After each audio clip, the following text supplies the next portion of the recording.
It's going to be a proving grounds for racers again in 2023. The Slinger Super Speedway hosting the ASA Midwest Tour, and their 76th season begins today for the Elite 8 Super Late Models. Coming to the green flag, it's Griesbach and Nottestad. Two young Chargers take us to the first turn.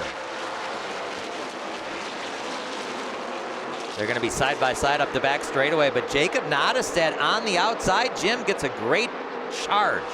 The 22-year-old gets the outside run. We saw it in the last chance race, racing now side by side. The young champion, the 92 of RJ Braun, racing with the number 42 of Dennis Prunty, the 2012 track champion. RJ Braun will get the measure of Dennis Prunty for position, and that is position number 4. That'll bump Prunty back to 5th, Apel up to 6th after starting 10th. That could be the difference there.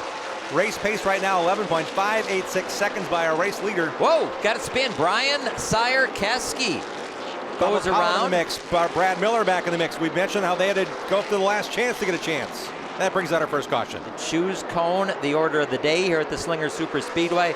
Jacob Nottestad chooses the outside, leads him back to green. Fenhouse will have to come from row 7 on the restart. Riley Stengham a little bit squiggly on the bottom, a turn 2 on exit. Here comes the pouncing. Number 51 of Steve Apel. Wow. He's been so good for so long here.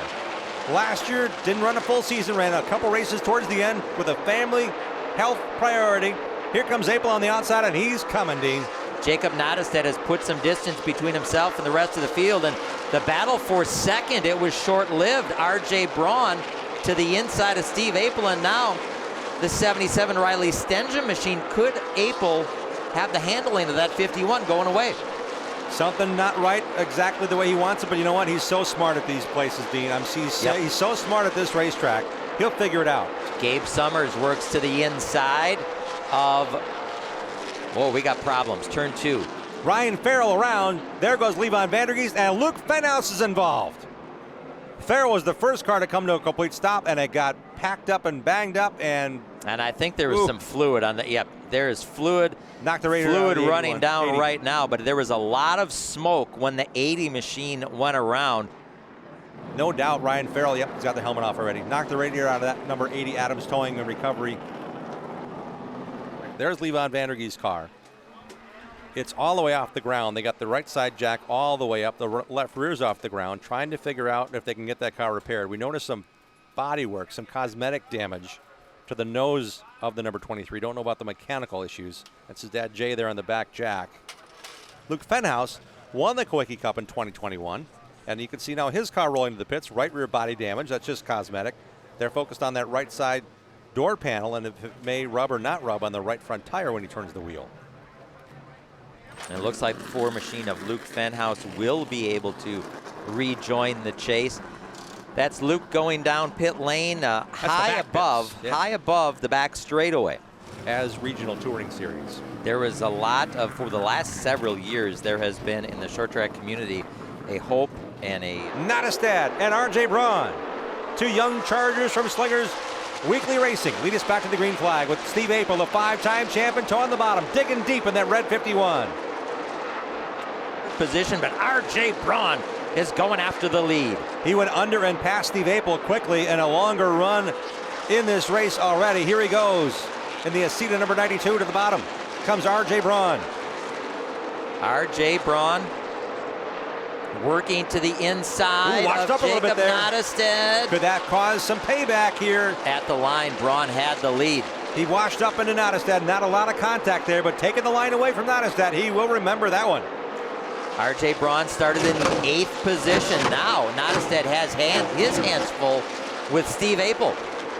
Top 3 broken away from the field now. Working on lap 39 of 100. Apel to the inside of the red 51, trying to fire off like his teammate has, and gone.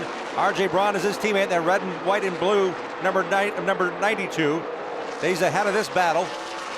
Nottestad trying to hang on here, Dean. Apel did not run this event last year. Here's another great race. We can't keep our eyes away from everything going on the racetrack. We're showing you some great shots here. And Mondyke, a tap from Prunty, gets sideways and saves it. My, oh my. That'll open the door for Ryan DiStefano. 9th, 10th, 11th, and 12th here under contest at Slinger. Wow.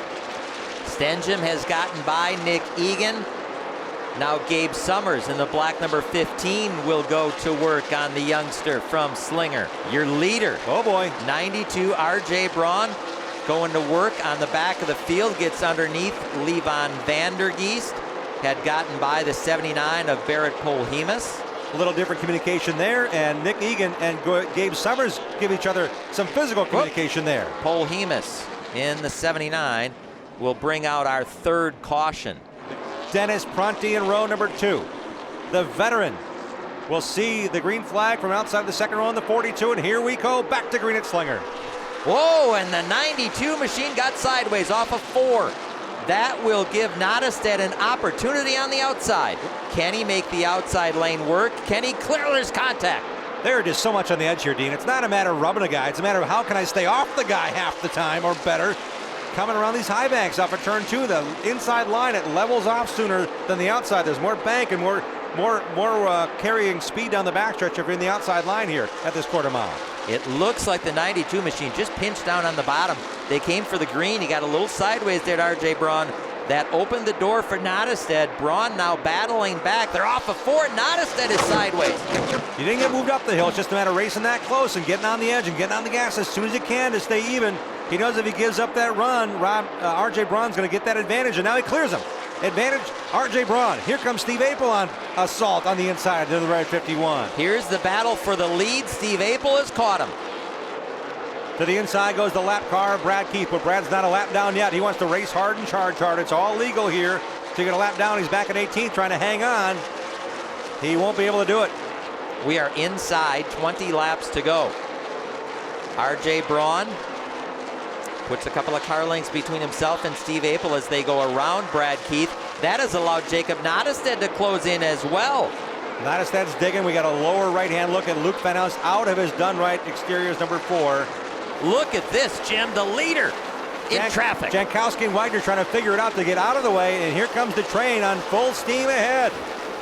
Oh my. RJ Braun. He's got feature wins in weekly competition at Wisconsin International Raceway. Here at the Slinger Super Speedway, he is trying to nail down his first ASA Midwest Tour win. A lot of steam. 5 extinguishers are there. A lot of white smoke coming out of the underneath of Levon Vandergeest as we continue to follow the action on track. They got a handle there. Hood up, and they'll get that doused in a moment. For second, does Jacob Nottestead have anything left in the tank? Giving a peek, but the bottom lane is full with Richie Locke's number 55. Advantage RJ Braun, and nope, it can't work. Apel closes that door to keep that seam sealed. RJ Braun to the inside. The young driver out of Wales, Wisconsin. Less than 10 miles from home. Less than 2 laps away from victory here at Slinger Super Speedway. Into turn number 3 for the final time to the checkered flag. The winner of the Miracle on the High Banks, RJ Braun. So RJ Braun picks up the win in the 92 machine after starting from the outside of row number 4, the PD Paterka Morris Midwest Okuma Sugami sponsored number 92 machine.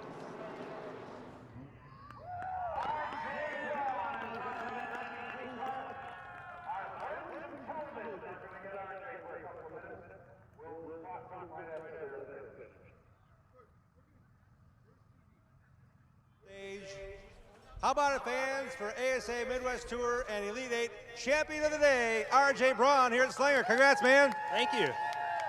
What was it like getting through traffic? What was it like negotiating traffic after you passed your teammate late in the going, Steve Apel?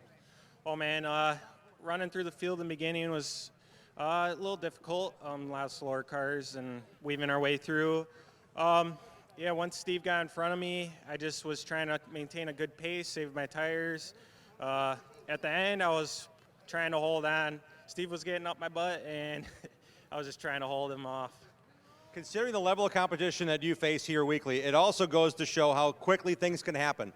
You guys had 19 cars on lead lap on that final run. You got only 4 or 5 cars a lap down, but it came quickly. I mean, how was that? The closure on some of those cars that are running the outside line, and you know you had Steve right behind you trying to negotiate here. Experience must have paid off huge for you today. Oh, yeah.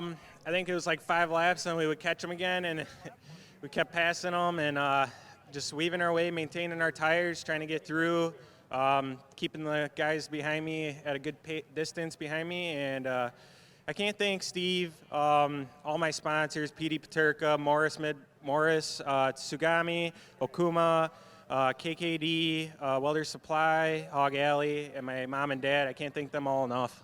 We know you're going to be racing for a back-to-back championship here. How about the satisfaction knowing you beat the best of the Midwest Tour today as well? Oh yeah, that's pretty cool. RJ Braun, the champion here today of the ASA Midwest Tours season opener, along with the Elite 8 Super Late Model Series.